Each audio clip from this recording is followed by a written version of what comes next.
నమస్తే, welcome to BCT news. బులెటిన్లో ముందుగా హెడ్లైన్స్ చూద్దాం. అరకొర బస్సులతో ఫ్రీ బస్ పథకం, పరిమితికి మించి బస్సుల్లో ఎక్కుతున్న ప్రయాణికులు.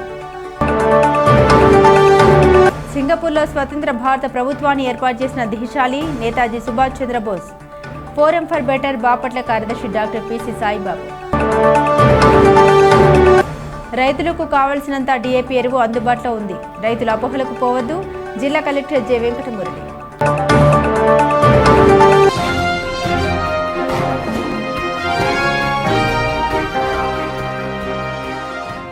రైతులకు కావాల్సినంత డీఏపీ ఎరువు అందుబాటులో ఉన్నాయని, రైతుల అపోహలకు లోను కావద్దని జిల్లా కలెక్టర్ జె వెంకటమురళి అన్నారు.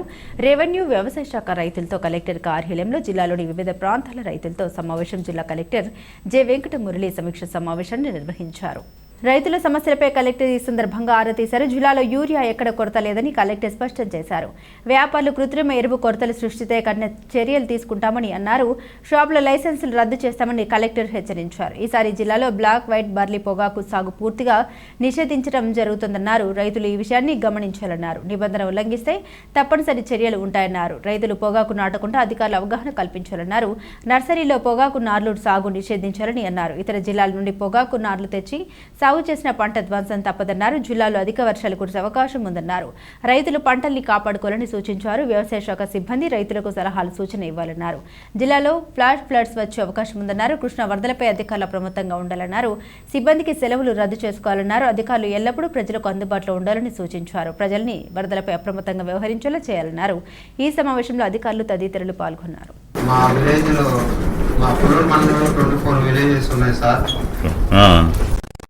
విలేజెస్ లో వేమూరు మార్కెట్ యార్డ్కి ప్లస్ కొల్లూరు సొసైటీకి, దోనపూడు సొసైటీకి, గాజుల సొసైటీకి వస్తున్నాయి సార్.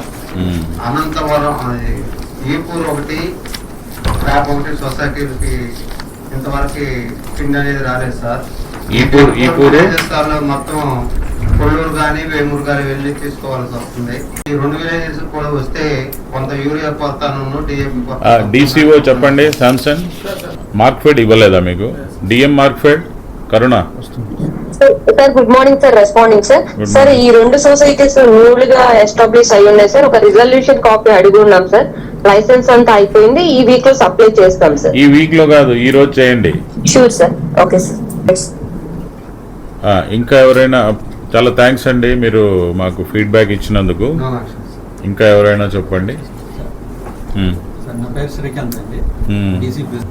రేట్ కూడా ఇబ్బంది కానీ డిఏపి కొద్దిగా పడుతుందండి. ఇప్పుడు మనం జనరల్లీ మీరున్న ఏరియా అంతా వరి పండిస్తారు. ఇప్పుడు డిఏపి అవసరమేనా అర్జెంట్? ఇప్పుడు అంటే వరి నాట్లప్పుడే డిఏపి వేస్తారా? ఓకే. సపోజ్ ఉదాహరణకి 1 ఎకరాకి యూరియా ఎంత అవసరం, డిఏపి ఎంత అవసరం? ఉదాహరణకి అడుగుతున్నాం. డిఏపి బస్తా ఒక బస్తా అవసరం సార్. స్టార్టింగ్ యూరియా వచ్చేసరికి ఒక 1/2 బస్తా నుంచి 30 బస్తా. సో డిఏపి ఎక్కువ కావాలి. సో డిఏపి అంటే దొరికినట్టుగా మార్కెట్ లో ఒక టైట్ షెడ్యూల్ అన్నట్లుగా పుకారు వచ్చేసింది. రోజులు అవసరం ఉన్నాడు కూడా తీసుకెళ్లి ఇళ్లలో పెట్టుకోవడం, గోడౌన్లో వేసుకోవడం, ఫ్యూచర్ లో ఇబ్బంది పడకుండా ఉండడం కోసం. మనం ఏమైనా స్టాక్ రిపోర్ట్ అడుగుదాం. ఇప్పుడు డిఏపి మనకి ఎంత కావాలి? ఎంటైర్ ఖరీఫ్ కి ఎంత ఉంది మన దగ్గర? అన్ని సోర్సెస్ లో 2600 ఉంది. సో ఇది సీజన్ కా? సీజన్ మొత్తానికి ఈ మంత్ కి కొంచెం తక్కువగా ఉంది, తెప్పించాలి కదా. మనకు బాపట్లకు కొంత అలాట్మెంట్ ఇస్తాం. టీఏపీ ఇబ్బంది లేదు. సో ఇప్పుడు నేను మీకు చెప్పేది అట్లనే ఈరోజు మీడియా ద్వారా జిల్లాలో ఉన్న మొత్తం రైతులకు చెప్పేది, డిఏపి కావాల్సినంత ఉంది కాబట్టి ఎవరు కంగారు పడిపోయి ముందుగానే ఎక్కువగా దాచుకోవాల్సిన పని లేదు. అండ్ అట్లాంటి కంగారు అవసరం లేదు, అందరికీ దొరుకుతుంది. ఏమైనా రేట్లు ఎక్కువ చెప్తున్నారు, 50 రూపాయలు ఎక్కువ తీసుకుంటున్నారంటే నా దృష్టికి తీసుకురావచ్చు. క్యాన్సిల్ చేస్తాను. మీరు ఎవరైనా చెప్పవచ్చు నాకు. 4 months క్రాపు, 4 monthsలో నాకు దొరికిపోతారు మీరు. ఎంఏఓలు, ఏడీఏలు ఎక్కడ నాట్లు పడ్డాయో. సో మీ డ్యూటీ అది. మీ విఏఎల్కి ఎక్కడ నాట్లు పడుతున్నాయి, ఎక్కడ నర్సరీలు పెంచుతున్నారు, ఎక్కడ వేరే జిల్లాలో నర్సరీ పెంచి ట్రాన్స్ప్లాంట్ చేయడానికి తీసుకొని వస్తున్నారు, ఈ ఇన్ఫర్మేషన్ అంతా ఉండాలి. ఎక్కడ కంపెనీ వాడు వచ్చి విత్తనాలు సప్లై చేస్తున్నాడు, ఎక్కడ రైతుల్ని ప్రేరేపిస్తున్నాడు, ఎక్కడ రెచ్చగొడుతున్నాడు, ఎక్కడ నేను అగ్రిమెంట్ అవుతానని చెప్పి మోసం చేస్తున్నాడు, దగా చేస్తున్నాడు, ఎక్కడ వాళ్ళని అమాయకంగా మోసం చేస్తున్నాడు అమాయకుల్ని. సో ఈ ఇంటెలిజెన్స్ అంతా మీరు పెట్టుకోవాలి త్రూ విఏఎస్, త్రూ మీ ఎంఏఓలు, ఏడిఏలు, డిఏఓ. అండ్ దీంతో పాటుగా మరి మీరు ఎక్కడైతే నర్సరీలు గ్రో చేస్తున్నారు అనేది పెట్టుకోవాలి, ఎక్కడైతే విత్తనాలు సేల్స్ జరుగుతూ ఉంది, ఎక్కడి నుంచి సప్లై జరుగుతూ ఉంది అనేది పెట్టుకోవాలి, ఎక్కడ మరి ఇన్ని చర్యలు తీసుకున్నా నాటారు అనేది తీసుకోవాలి. నాటిన తరువాత మీరు వెళ్ళి డిస్టర్బ్ చేస్తే అక్కడ ఘర్షణ ఉంటుంది. అయితే నాకు నష్టం వచ్చింది, నా డబ్బులు వృధా అయిపోయినాయి, మీరు నన్ను విత్తనాలు దొరకకుండా ఎందుకు చేయలేదు, ఎందుకు నర్సరీ లేకుండా చేయలేదు, ఇవన్నీ అప్పుడు క్వశ్చన్స్ అడుగుతాడు. కాబట్టి నేను మిమ్మల్ని అలర్ట్ చేస్తున్నాను ముందుగానే.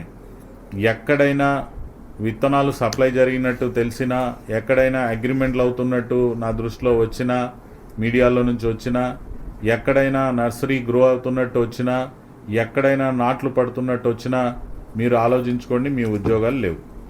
ప్రతి 15-16 గ్రామాలకి ఎంఏఓ ఉంటాడు, మరి ప్రతి 4-5 మండలాలకు ఒక ఏడీఏ ఉంటాడు. That is your jurisdiction, that is your responsibility. Bapatla పట్టణంలోని శృంగారపురంలో వేంచేస్తున్న శ్రీ అభయ కోదండ రామాలయ నూతన ముఖ మండపం ప్రారంభోత్సవం అత్యంత వైభవంగా నిర్వహించారు. వేద పండితుల మంత్రోచ్చరణ మధ్య అంగరంగ వైభవంగా ప్రారంభించారు. ఈ సందర్భంగా స్వామివారికి ప్రత్యేక పూజలు నిర్వహించారు. ఈ కార్యక్రమంలో భక్తులు అధిక సంఖ్యలో పాల్గొని తీర్థ ప్రసాదాలు స్వీకరించి స్వామివారి కృపకు పాత్రులయ్యారు.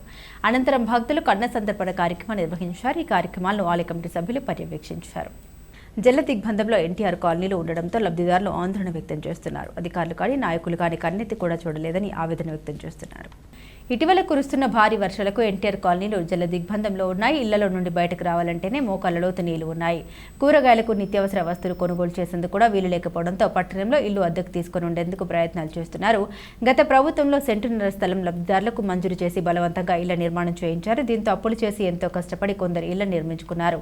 మౌలిక వసతులు కల్పించడంలో గత ప్రభుత్వం విఫలమైంది. ప్రస్తుతం కొనసాగుతున్న కూటమి ప్రభుత్వం ఎన్టీఆర్ కాలనీలో మౌలిక వసతులు కల్పించడంలో అలసత్వం చూపుతుందని లబ్ధిదారులు ఆవేదన వ్యక్తం చేస్తున్నారు. ఎంతో హఠహాసంగా వైసీపీ ప్రభుత్వం కేంద్ర ప్రభుత్వ నిధులతో ఇళ్ల నిర్మాణం చేపట్టింది. హడావుడిగా ఆగమేఘాల మీద జగనన్న కాలనీలు అని పేరు పెట్టి ఇళ్లను నిర్మించేంత వరకు మెడ మీద కత్తి ఎక్కుపెట్టిన సామెతగా ఇళ్లను పూర్తి చేయించారు. తీరా నివాసం ఉండడానికి వీలు లేకుండా ఒకవైపు పొలాల్లోని నీరు, వర్షపు నీరు కాలనీలో తిష్ట వేశాయి. దీంతో కాలానికి నివాసం ఉండాలంటేనే భయపడే పరిస్థితి ఏర్పడింది.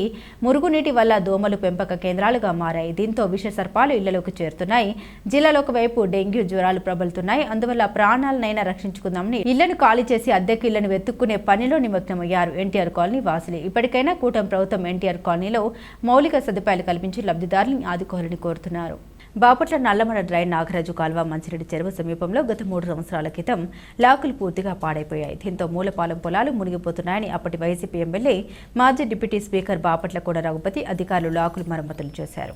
లాకుల మరమ్మతులు చేయించకుండా ఉంటే మూలపాలెం పొలాలు మునిగిపోయే పరిస్థితి ఏర్పడతాయని రైతులు ఆందోళన వ్యక్తం చేస్తున్నారు. ప్రస్తుతం లాకులు తుప్పుపట్టాయని, లాకులు ఇప్పటికైనా పాడైపోయే సూచన ఉన్నాయని పేర్కొంటున్నారు. అదేవిధంగా బ్రిటిష్ కాలం నుండి బ్రిడ్జి పడిపోయే సూచన కూడా ఉన్నాయని రైతులు ఆందోళన చెందుతున్నారు. పొలాలు నీట మునగకుండా కాపాడాలని, ముందు జాగ్రత్త కోసం కొత్తగా లాకులు ఏర్పాటు చేయాలని ఎమ్మెల్యే వేగశ్రీ నరేంద్ర వర్మను రైతులు కోరుతున్నారు.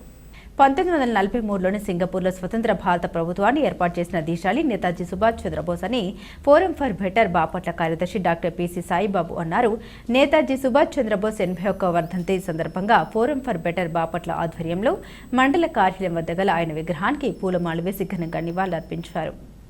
ఆనాడు ఆయన భారత సైన్యాన్ని కూడా నిర్మాణం చేశారని సందర్భంగా ఆయన గుర్తు చేశారు. దేశ విదేశాల మద్దతు కూడగట్టి భరతమాత దాస్య విముక్తికి పోరాటం చేశారన్నారు. ఆయన అనేక దేశాలు సందర్శించి వారి మద్దతుతో దేశ స్వాతంత్ర్యం కోసం అహర్నిశలు పాటుపడ్డారన్నారు. బ్రిటిష్ వారి కళ్ళుగప్పి ప్రపంచమంతటా పర్యటించి భారతీయులకు మద్దతు కూడగట్టారన్నారు.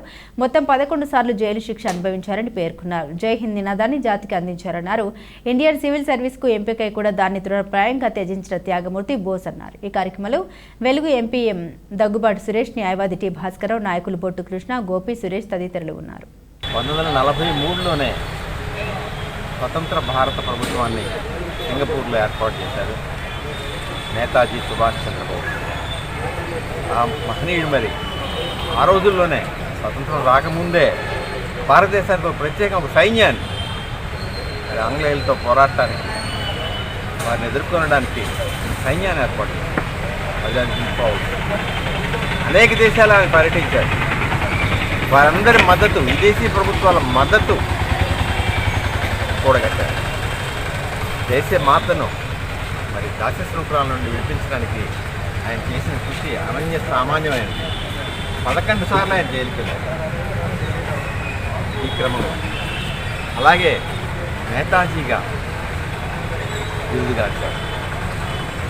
ఆయన చేసిన త్యాగం ఐసీఎస్కి ఎంపికై దాన్ని తృణప్రాయంగా త్యజించారు స్వతంత్రోద్యమంలో పాల్గొనడానికి.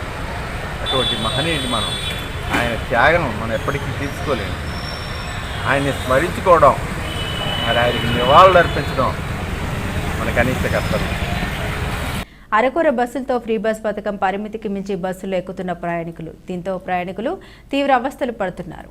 సరిపడా బస్సులు లేక ఫ్రీ బస్సుల కోసం గంటల తరబడి ప్రయాణికులు ఎదురు చూడాల్సి వస్తుందని మహిళలు పేర్కొంటున్నారు.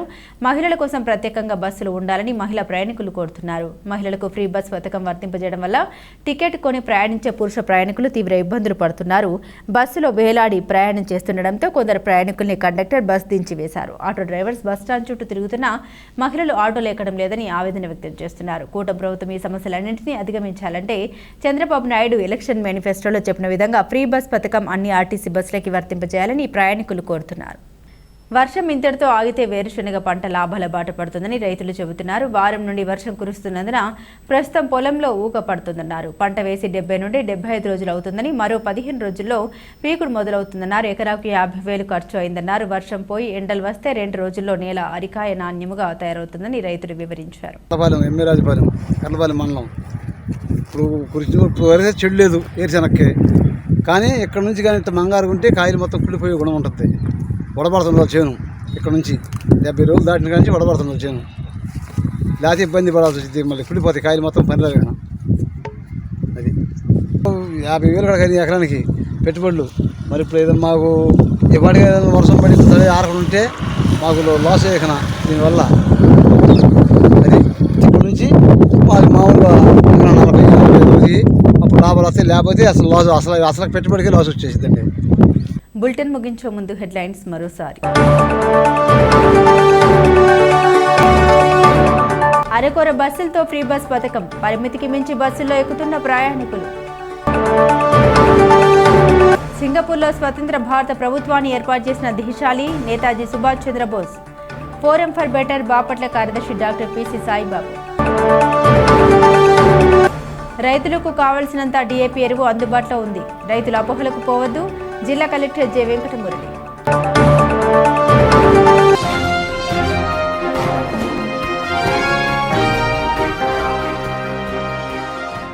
ఇవి బులెటిన్ అప్డేట్స్. మరిన్ని అప్డేట్స్ కోసం చూస్తూనే ఉండండి BCT న్యూస్.